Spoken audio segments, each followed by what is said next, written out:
Bonjour et bienvenue. Alors, tout d'abord, je voulais vous remercier de venir de plus en plus nombreux sur la chaîne, de vous arrêter, de liker, de commenter et de vous abonner si le contenu vous plaît. Alors, là, je vais faire le tirage sentimental intemporel. Donc, quand vous le regardez, c'est là où le message doit vous parvenir. Donc j'utilise le tarot Histoire de sorcière et l'oracle d'Isawat. Vous pouvez regarder dans la playlist, il y a d'autres tirages sentimentaux. J'essaye de les sortir le mercredi. Voilà, donc n'hésitez pas à regarder les autres si celui-là ne vous parle pas ou si vous avez besoin d'un autre message. Voilà. Si d'un point de vue sentimental, vous avez des questions que vous aimeriez que je traite sur la chaîne, n'hésitez pas. Et de même, si vous avez envie d'un autre sujet pour lequel je ferai un tirage, n'hésitez pas non plus à le poster en commentaire. Allez, c'est parti. Donc, on va faire le passé, le présent et le futur probable de cette relation. Allons-y.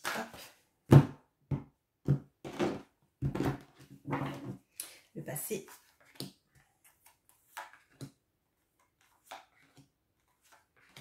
Le présent.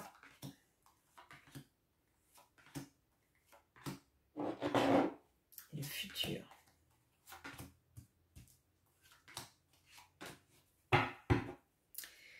De deck, nous avons le pendu. Donc je vais recouvrir avec l'oracle d'Isawat comme je le fais d'habitude. Ça nous permet d'avoir un peu plus de précision sur des situations particulières avec le tarot. Hop, le passé, le présent et le futur. Là, on a la parole. Alors, le passé.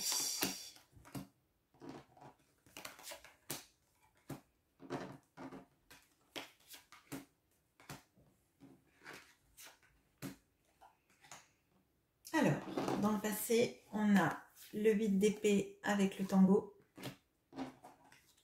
le page de bâton avec la pin-up, le grand cœur et le 5 de pentacle, l'aurore avec l'as de pentacle. Donc là, ce que je ressens tout de suite, c'est des envies plutôt différentes. Alors, je vois une personne qui est énormément pris par son mental, qui se sent rejetée par la personne pour qui elle a une passion. Et qui avait pourtant envie de construire plein de projets, sans doute peut-être des projets de concrétisation de la relation dans quelque chose de stable. Et je pense que cette personne a eu affaire à quelqu'un qui était dans la superficialité, ou en tout cas qui ne s'engageait pas. Qui avait pourtant des sentiments, mais je pense que c'est quelqu'un qui n'a pas avoué ses sentiments et qui faisait comme si en fait il n'y avait pas de sentiments, que c'était une histoire superficielle sans se projeter, sans mettre de termes là-dessus. Donc là, il y a vraiment deux visions différentes dans le passé. Donc entre la personne qui investissait mais réfléchissait énormément au devenir de la relation, à la passion qu'elle ressentait, et qui s'est fait rejeter par quelqu'un qui pourtant avait des grands sentiments pour elle. Enfin, je dis elle pour la personne. Dans le présent.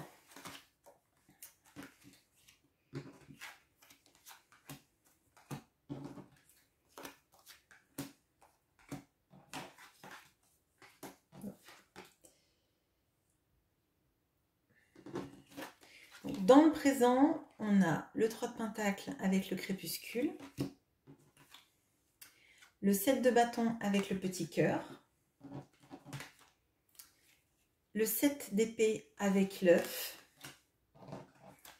la mort avec le phénix.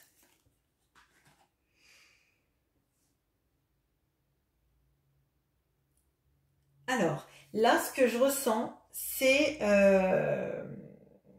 que la personne qui s'est sentie rejetée, la personne qui bâtissait beaucoup, enfin, avait beaucoup d'espoir dans la relation et se projetait beaucoup dans la relation, a mis un stop à la relation.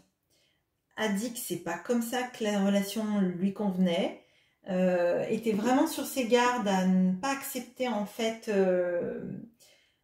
Là, vous voyez, je vois le 7 de bâton, c'est souvent être sur ses gardes, être sur la défensive, avec le petit cœur.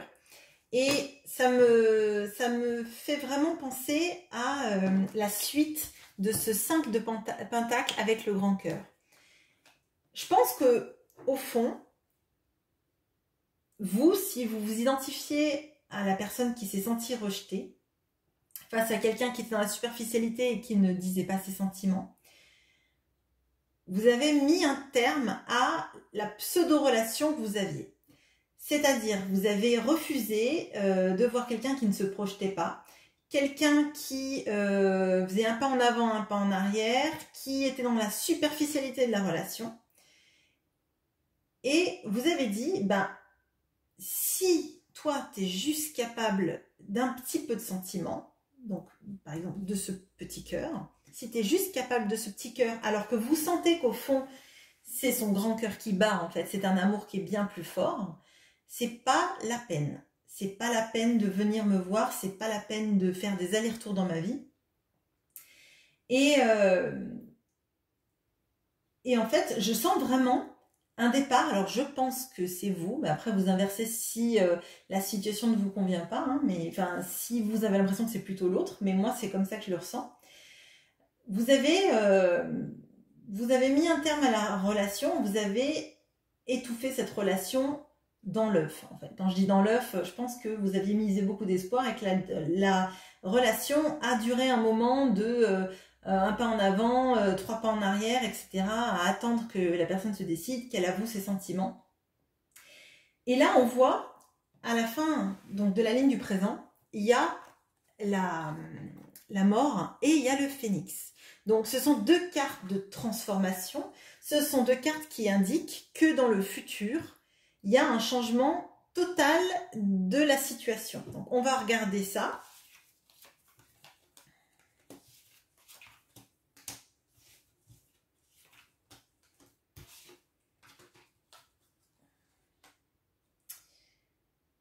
Ok. Alors, on a la tempérance, le reset, la reine de pentacle et le hibou, le 9 de coupe et la maladie, le chevalier de bâton et la corrida. Alors, pour moi, ce qui apparaît, c'est la continuité de ça. C'est qu'en fait, vous avez subi le non-engagement de l'autre jusqu'au moment où vous êtes dit que vous n'étiez pas une victime de la situation, que vous ne vous contenteriez pas des miettes, mais vous vouliez une part entière ou un gâteau entier à partager avec l'autre. Et je pense que cette personne a pris conscience du fait que vous alliez lui manquer dans sa vie.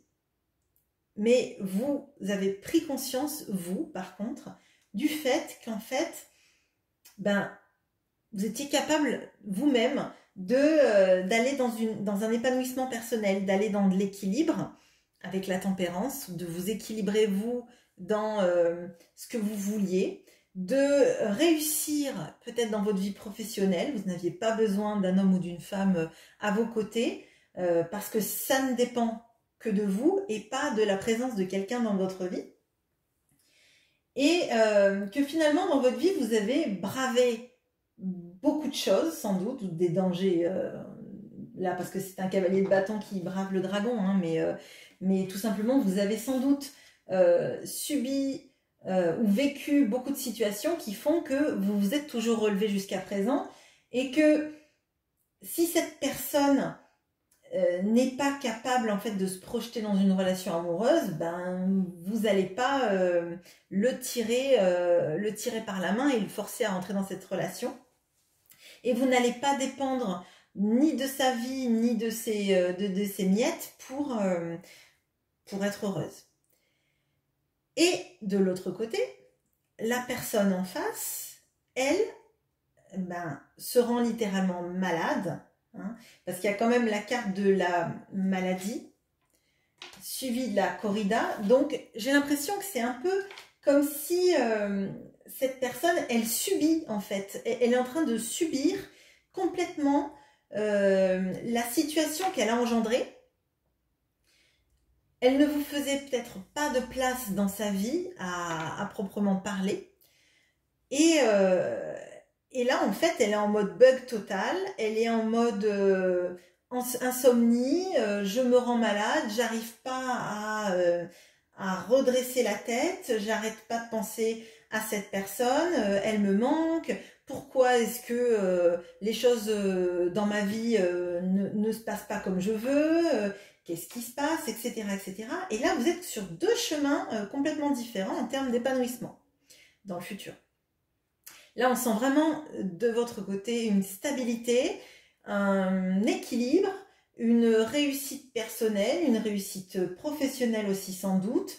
Le fait de se battre pour soi-même et d'arriver à se tirer vers le haut. Et on sent que l'autre autour, elle a changé effectivement, mais parce qu'elle réalise à quel point elle se sent vide. Là, on a l'impression que cet écran, c'est un redémarrage, mais en fait, on ne sait pas si vraiment il a redémarré, bon, même si c'est marqué reset, ou si finalement tout est effacé, il ne retrouve plus ses programmes, il ne retrouve plus sa programmation mentale, peut-être même. On voit vraiment le hibou, donc pour moi, c'est vraiment les insomnies, on réfléchit la nuit, on observe, on repense à tout ce qu'on a pu mal faire, ne pas faire comme il faut, on se rend malade, on se sent accablé, on se sent comme un taureau dans l'arène, criblé de toutes parts, et en fait, finalement, cette situation, elle a été engendrée par le non-engagement, et je me dis que même peut-être cette personne, elle serait prompte à peut-être vous faire culpabiliser, de se dire, regarde, les épées, là, quand tu t'es parti, en fait, ça m'a fait tout ça, et je souffre, etc., etc. Comme si c'était les épées que vous aviez dans la main quand vous décidiez de partir, que lui, il récoltait. Bon, il est certain que vous êtes maître de votre vie, et que si quelqu'un souffre d'une situation, c'est pas de votre fait à partir du moment où vous n'avez pas menti, vous n'avez pas fait croire à quelqu'un que vous l'aimiez si vous ne l'aimiez pas, etc., etc. Hein. Là, je sens pas ça. Je sens plutôt quelqu'un qui a tout tenté et qui se sentit rejeté alors qu'elle sentait que l'autre en face avait des sentiments, et qu'à un moment donné, on reprend sa vie en main et on se dit que de toute façon, on ne peut pas forcer l'autre à poser des actions s'il ne veut pas en poser, et qu'il faut bien vivre sa vie. Donc là, c'est ce que je sens. Alors, je ne sais pas si la situation va s'arranger dans un futur proche, mais on voit bien qu'il y a deux visions différentes des choses. Et ne portez pas la culpabilité de quelqu'un qui vous dirait qu'il se rend malade pour vous, etc., etc. Si cette personne se rend malade pour vous, elle peut aussi verbaliser le fait que vous lui manquez. Elle peut aussi revenir vers vous pour vous parler sans vous culpabiliser. Voilà, c'est le message que j'avais pour vous. J'espère qu'il vous parlera. Je vous souhaite une bonne journée et à très bientôt. Au revoir.